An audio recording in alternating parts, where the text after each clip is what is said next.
जय श्री कृष्णा।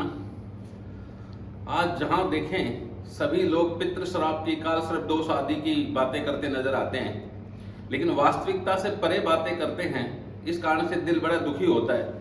पिछले 25 वर्षों से इस विषय को पढ़ते पढ़ाते अध्ययन करते हुए कई बार सोचा कि इस बारे में आप सभी लोगों के सम्मुख आकर के बात करूं, लेकिन न जाने क्यों नहीं कर पाया। कारण कहीं न कहीं ये भी रहा कि बहुत सारे लोगों की रोजी छिन जाएगी, लेकिन शास्त्र के साथ खिलवाड़ करने वाले लोगों को बताना भी आवश्यक है। आज हम बात करते हैं पितृदोष या पितृश्राप। पितृ जो दोष है, इस नाम से कोई शब्द ज्योतिष शास्त्र के किसी मानक ग्रंथ में नहीं मिलता, मात्र पितृश्राप मिलता है। और ये पितृश्राप ही नहीं, हमारे यहाँ पर 7 श्राप हैं। पितृश्राप है, माँ का है, भाई का है, पत्नी का है, श्राप का है, ब्राह्मण का, और प्रेत श्राप होता है। और आजकल के जो ज्योतिषी हैं, मात्र सूर्य को राहु के साथ देखकर, चंद्रमा को राहु के साथ देखकर, या चंद्रमा को केतु या राहु के साथ में देख करके, या बृहस्पति को राहु के साथ में देख करके ही पितृश्राप की बात करने लग जाते हैं। यह ज्योतिष शास्त्र के साथ में जो है वो बहुत बड़ी जो है उसके साथ में गद्दारी है मेरे हिसाब से। तो कभी भी ऐसा नहीं करना चाहिए।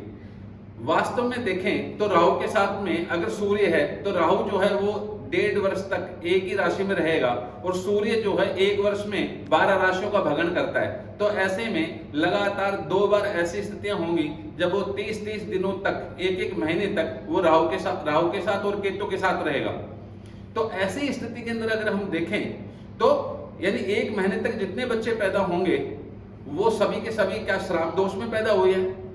तो ये कहीं न कहीं बहुत ही गलत अवधारणा है। वास्तव में भी पितृ दोष अगर कहा भी जाए, इसे पितृ श्राप को शब्दों के अंदर ना जाए, तो पितृ दोष का जो फल आजकल जो लोग बहुत सारे बताते हैं कि इसके कारण से आपके घर में बरकत नहीं है, आपको हेल्थ की प्रॉब्लम हो रही है, आपकी नौकरी छूट गई है, आपकी शादी नहीं हो रही है, यानी जो भी परेशानी है वो सिर्फ उस सभी परेशानियों का जो ठेकरा है वो हर व्यक्ति जो है, जो ज्योतिष की जानकारी नहीं रख रहा, वह पितृदोष के ऊपर फोड़ देता है। ये बहुत ही गलत अवधारणा है। वास्तव में जो पितृदोष आदि ये जो 7 श्राप है, इनका एक ही फल है, और वह फल है संतानहीनता या पुत्र जन्म ना होना। हमारे यहाँ पर महर्षि पराशर जी ने वृत्रपराशर हुरण शास्त्र नाम का एक ग्रंथ लिखा, उसमें पूर्व साफलाध्याय लिखा। उसमें वो कहते हैं, अपुत्रस्य गति नास्ति नास्त्रेषु सूर्येषु मुने अपुत्रेण केन पापेन भवतीति वद प्रभो।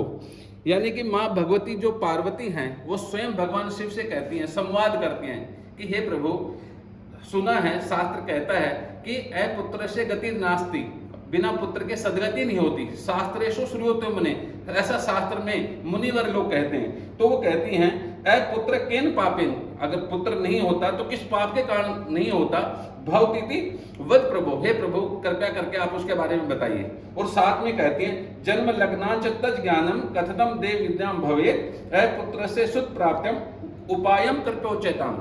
यानी कि यही बताइए कि जन्म लगन आदि से, जो जन्म पत्री है उससे ग्रहों की स्थिति आदि के आधार पर कैसे जाना जा सकता है कि कौन सा श्राप है जिसके कारण से संतानहीनता हो रही है या संतान नहीं हुई और किसी के पुत्र ही नहीं हुआ, तो ये क्या कारण है, उसको ज्योतिष से कैसे हम जान सकते हैं, उनको बारे में बताइए, साथ में उनके उपाय भी बताइए। तो मात्र पितृ दोष या पितृ श्राप या मातुल श्राप है, भ्रातृ है, पत्नी है, सर्प श्राप है, ब्राह्मण और प्रेत श्राप है, इसका एक ही फल है कि पुत्र संतान ना होना। जिनके भी पुत्र संतान नहीं है उनके इनमें से किसी दोष का होना निश्चित है। दूसरी बात, जिनके सिर्फ पुत्रियां हैं और पुत्र नहीं है, उनकी कुंडलियों में भी कोई न कोई दोष अवश्य होगा। और जिनके संतान उत्पन्न होती है और बार बार नष्ट हो जाती है, उनकी जन्म पत्रियों में भी इन्हीं में से कोई न कोई श्राप दोष होगा। वह बहुत सारी कंडीशन होती हैं।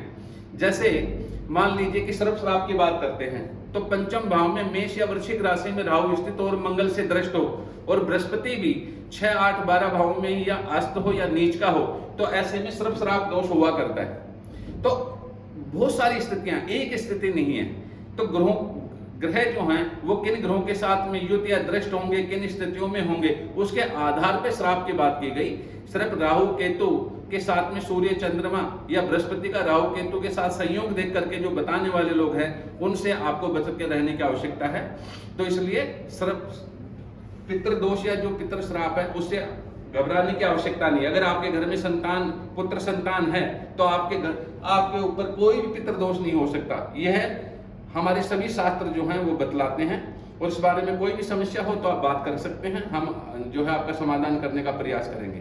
धन्यवाद।